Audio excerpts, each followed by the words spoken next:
L'info du Grand Lille en continu. Adrien Lanois. 7h15 en direct en ce jeudi 16 mars. Très bon réveil à toutes et à tous. Bon appétit si vous êtes à table pour votre petit déjeuner et bon courage si vous partez et travaillez. Avant toute chose, attention sur les routes, accident de signalé sur les 5 voies de Ronchin vers Lille. Juste après la courbe de Fache et de Ronchin vers Lille. Sur l'A1, du coup, c'est très compliqué ce matin. Et depuis Falampin, Seclin, Lesquin, jusqu'à l'accident pour passer la zone de ralentissement. Ralentissement aussi sur l'A25 et la RN41. Là, c'est comme d'habitude, il y a du monde et donc quelques bouchons.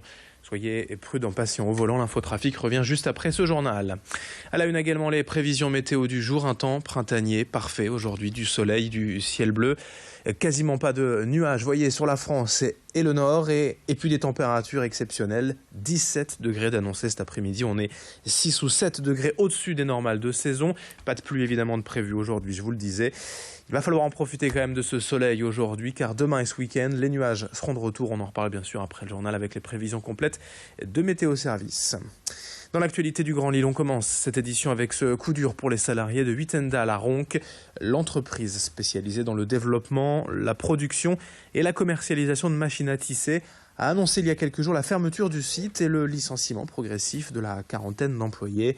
Le groupe a enregistré une baisse de son chiffre d'affaires de 15% ces 2 dernières années et pourrait délocaliser l'usine en Tunisie à moindre coût. À Ronques, là, on compte 26 salariés en CDI, 5 en CDD et 9 intérimaires. Plusieurs vagues de départ sont donc prévues entre cette année et décembre 2018. La direction a promis des solutions de reclassement aux employés, mais ces derniers n'ont pour l'instant rien reçu. Vincent Vieillard est allé hier à Ronques et a rencontré une des responsables syndicales de l'entreprise. On l'écoute. Il y a un DRH qui a été embauché exprès en CDD pour s'occuper des licenciements et d'instaurer de positionner le plan de licenciement. On n'avait pas de personne pour la psychologie. Il a fallu demander, mais on a eu juste des numéros de téléphone, un numéro vert, que les gens doivent téléphoner chez eux. Mais bon, en arrivant chez soi, on n'a pas souvent envie d'appeler quelqu'un pour se confesser ou bien se soigner. Et on voudrait avoir plus aussi de ce côté-là. Et à ce propos, voici une autre question du jour. Selon vous, les élus devraient-ils être plus fermes avec les entreprises qui ferment en France pour délocaliser leur activité? Vos réponses sur grandlille.tv ou nos applications mobiles. En bref, rapidement dans l'actualité aussi, sachez qu'Iris Mittenard est de retour en France. Ce matin, la Miss Univers nordiste rentre au pays 1 mois et demi après son élection au titre de plus belle femme du monde. Nos équipes suivent d'ailleurs cette arrivée depuis l'aéroport de Paris-Charles de Gaulle ce matin en compagnie de la maman d'Iris. On essaiera de les rejoindre tout à l'heure pour la première image de Miss Univers en France. Iris qui sera d'ailleurs dimanche matin dans la région pour un défilé rue Faidherbe et sur la Grand Place, que nous suivrons aussi en direct dès 11h avec nos équipes mobilisées pour le retour à la maison de Miss Univers. Autre info, depuis lundi et jusqu'au 14 avril, la SNCF remplace certains aiguillages et modernise les voies sur l'axe ferroviaire Lille-Tourcoing. Des bus de substitution sont donc mis en place du lundi au vendredi toute la journée, mais notez que la circulation sera quand même totalement interrompue dans 10 jours, du samedi 25 mars 14h au lundi 27 à 4h du matin. Et puis la journée du sommeil à l'hôpital privé Villeneuve d'Ascq. Demain, au programme présentation des maladies du sommeil les plus fréquentes et leur traitement, consultation personnalisée avec un spécialiste, technique de relaxation ou encore sieste collective. C'est gratuit et ouvert à tous demain à l'hôpital privé de Villeneuve d'Ascq. 7h18 en direct sur Grand Lille TV dans cette édition également, alors que l'émission de France 2 Envoyé spécial consacre ce soir l'un de ses reportages à la dépakine, ce médicament censé soigner l'épilepsie mais qui, lors d'une grossesse, pouvait engendrer de graves conséquences sur les fœtus. Nous rediffusons ce matin ce reportage auprès d'une maman de 4 enfants, tous atteints de différentes manières. Florence a pris de la dépakine pendant 20 ans durant ses 4 grossesses et se bat aujourd'hui pour une reconnaissance de ce scandale sanitaire. Reportage signé à Alison Pelotier pour Grand Lille TV. La première, ça s'est manifesté par de l'asthme, surtout. De l'asthme et un retard de langage important. Les 3 autres enfants de Florence Hart sont de probables victimes de la dépakine. Ce médicament qu'elle a longtemps pris pour soigner ses crises d'épilepsie aurait eu de graves conséquences sur la santé de Sabrina, Benjamin, Maxime et Valentin, âgés de 14 ans à 21 mois. Il provoquerait des malformations chez le fœtus pendant la grossesse. Aucun médecin n'a pourtant jamais informé Florence de ce risque. On nous a volé notre vie, on m'a volé ma vie, on m'a pris quelque chose. C'est-à-dire qu'on ne m'a pas permis de faire le choix de dire y a-t-il une possibilité?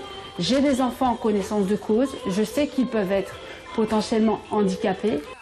Retard mental, hyperactivité, malformation de reins, de membres ou cardiopathie. La maladie se manifeste différemment selon les enfants. Des caractéristiques physiques de Valentin ont permis à Florence de tirer la sonnette d'alarme.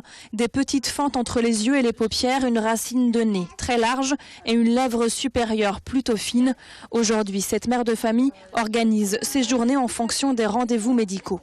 J'ai même plus envie d'être en colère, j'ai même plus envie de... Tout ça, ça m'intéresse plus quelque part. Moi, ce que je veux, c'est que mes 4 enfants et les autres qui ont été exposés in utero à ce traitement aient la possibilité d'être soignés et qu'on ne dise plus aux parents « Non, madame, vous rêvez, vos enfants, ils n'ont rien ». À partir du moment où ils ont été exposés à ce traitement, il y a des risques, on les connaît. Hop, et voilà, c'est bon. Florence a arrêté de travailler pour s'occuper de ses enfants. Elle demande la mise en place d'un protocole obligatoire chez tous les médecins. Il permettrait de réaliser une batterie de tests systématiques pour que tous les troubles de la maladie soient reconnus. Un fonds d'indemnisation des victimes est en cours de négociation.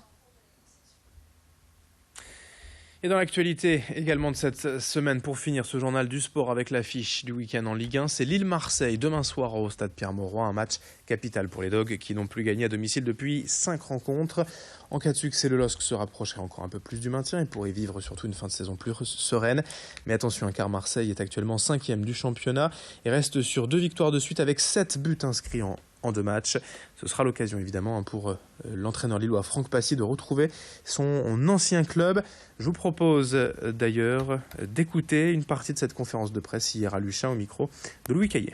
C'est une belle dynamique qui les anime en ce moment. Ils ont des armes offensives assez intéressantes.